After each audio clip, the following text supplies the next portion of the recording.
Hi lovely humans! So this video is the second one of a series about how to travel for cheap in China, how to travel on a tight budget. During my exchange year in China, I traveled to more than 15 provinces on a tight student budget. So I'm trying to share my experiences with you guys and give you tips if I can. The first video of this series was about where and when to go in China, so if you haven't seen it, check it out, the link will be in the description. And this video will be about where to stay, so lodging, and where to eat, so food. Let's get into it. So, for lodging, options such as couchsurfing exist, but I haven't tried them out. None of my friends have. I don't think it's that popular in China. The other cheapest option is of course to crash at a friend's place. So if you have a friend who's living somewhere else in China, or you have a Chinese friend that maybe can invite you to their family home, make the most of that. That's an amazing experience and an amazing opportunity to live in a city and not having to pay anything. Camping is not super common in China, and the legislation varies from places to places, so you have to check it out before going. Generally speaking, I think you can do it in most places, but be aware that the locals may come and ask you for a small amount of money to stay there, so you might have to bargain and pay them some money to stay. Most common and useful accommodation with the wider distribution everywhere you go is of course hostel. Don't worry, you can find decent and even charming hostels in China, don't be discouraged. Most of them have private rooms as well as dormitories, so you can choose, and I usually also compare them online to see which one is the cheapest, because sometimes if you're true, private room might be cheaper than a dormitory room, and you also have a private bathroom, so that's cool. Anyway, booking is also very useful, so you can check if the accommodation can actually host foreigners or if they are limited to Chinese nationals. Of course, this is not sponsored by Booking, I just find it really convenient. Most hostels separate men and women pretty strictly, so if you're traveling in a mixed group of friends, you might have to separate. I know, so sad. Beds are not the most comfortable, but you will often have a locker with even sometimes like a real lock and a key to keep your private belongings as safe as possible. Breakfast will not be included, you will often have to share your bathroom, and toilets might be a squat toilet, but it will all be very clean. They will give you sleepers, and most importantly, if you don't speak Chinese very well, because in hostel the people staying and the staff is younger, you might have higher chances of finding someone who speaks English, and they will give you lots of tips and maps and everything you would need to explore the place. Most hostels even provide for some food options, so that's good.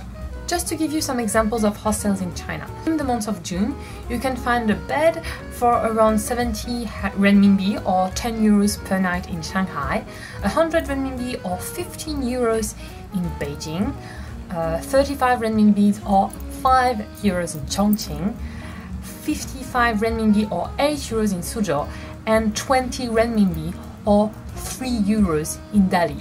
Yes, this is really cheap, and these are all accommodations with really good reviews and which seems really nice. I would recommend you to book your accommodation online so you're sure you have a bed in a cheap place, and in most cases you only pay when you arrive, so even if something happened and you don't end up going there, you're cool. Now on to food. Well, this question is going to be evacuated pretty quickly because eating is cheap in China. Bye! No, just kidding. Hey, don't leave. What I'm saying is eating is in general very cheap, and you have so many food options. Like I could make an entire video just talking about food in China. You can't really go wrong here, except if you go to really expensive or fancy places, or if you absolutely want Western food. Like, don't get me wrong, eating Western food once in a while when you're traveling, it can give you some sense of comfort, and it can just be good for you. But don't eat it all the time. Once, it's not really interesting. If you don't eat Chinese food, two, it will get expensive quick. What I can recommend you eventually is to choose one meal a day that you can really splurge on. So for me, it's usually lunch. Always ask to see the menu before sitting down, and also check if the refill of tea or of rice is free or paying. Curious about what are the typical dishes. If you can, try to ask Chinese people or your hostels their recommendations of restaurants.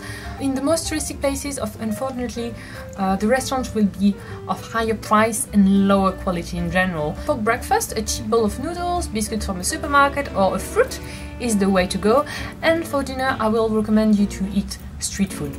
That's cheap, that's very delicious, that's how the locals eat. Don't underestimate yourself, you can do it. Just be careful about the amount of spice they put in your food. Just a note about hygiene also. If you're unsure about the hygiene in a restaurant, order fried rice, always. That's a solid. And if you're hiking in the Yellow Mountains, for example, Huangshan, or other national parks, you will find out that the food in there is very expensive. So try to buy beforehand as much food as you can to take in with you. Outside of purely touristic cities like Lijiang or Wudong, you can expect to spend between 30 and 60 renminbi per day on food. You can't drink tap water, but water in general is pretty cheap. That will add up though. So if you want, you can invest in a bottle and fill it up with the free boiling water that you can find a bit everywhere. That's good if you don't mind drinking hot water or tea all the time, just like Chinese people do. Of course, I will always recommend you to try out as many cuisines and dishes in China, and I'm the first one to confess that I actually stayed longer in some places just because the food was amazing. Okay, don't judge me. So if you would be interested in a video about different types of cuisines in China or food safety issues, etc., just leave me your comments and I will try to make that happen. So this was the second video of this series about how to travel in China for cheap.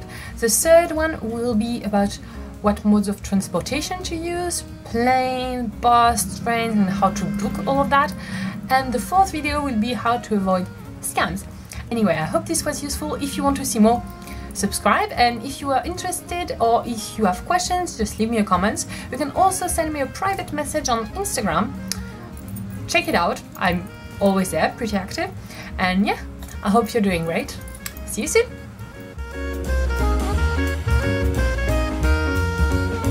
So this video was the second of this series. Was how about.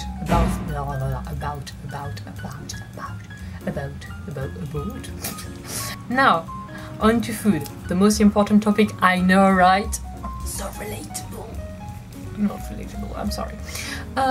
Food when traveling in China, you can't really go wrong when eating in China, expect.